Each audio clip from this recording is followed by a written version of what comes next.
Bonjour chers élèves. Aujourd'hui, nous allons voir repère d'une droite. Et l'objectif de cette séquence est de nous permettre de placer un point sur une droite gradient. Donc, prenons par exemple D, une droite gradiée. On va essayer de transformer cette droite gradiée en un repère d'une droite.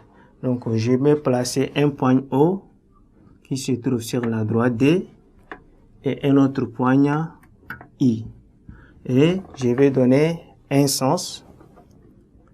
Et ce sens-là, je considère ça comme un vecteur I.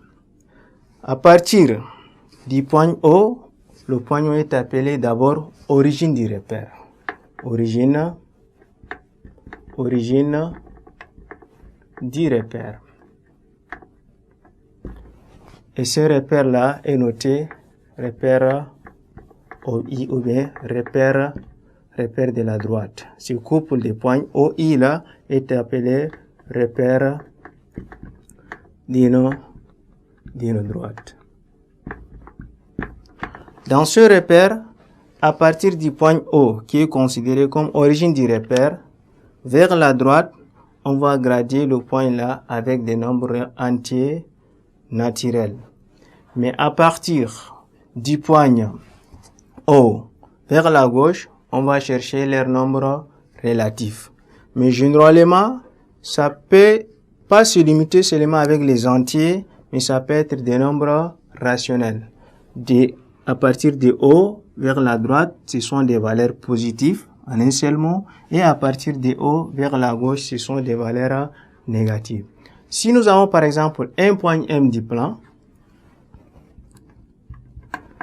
et là, quand on cherche la position du point M sur la droite D ou bien sur le repère OI, on dit que on va représenter ça par X, et le X du point M là est appelé abscisse.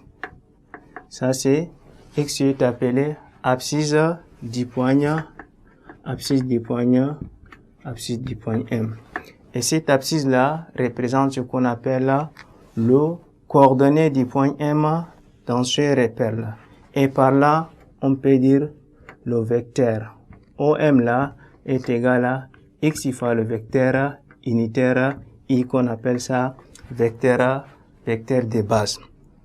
Si nous avons par exemple un point K qui se trouve par exemple à 5 unités de distance par rapport au point I, on peut dire l'abscisse du point K, parfois on peut X indice K là, ça donne, ou bien le vecteur OK, on écrit vecteur OK,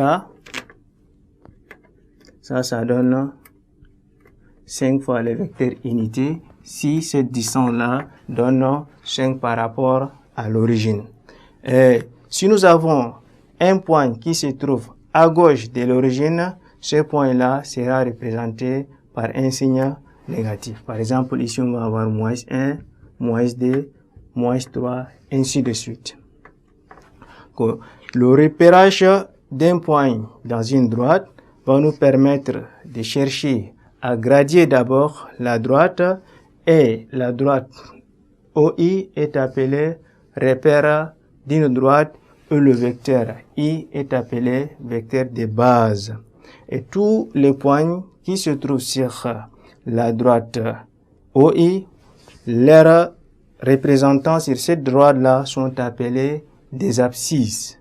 Merci, chers élèves, et à la séquence prochaine.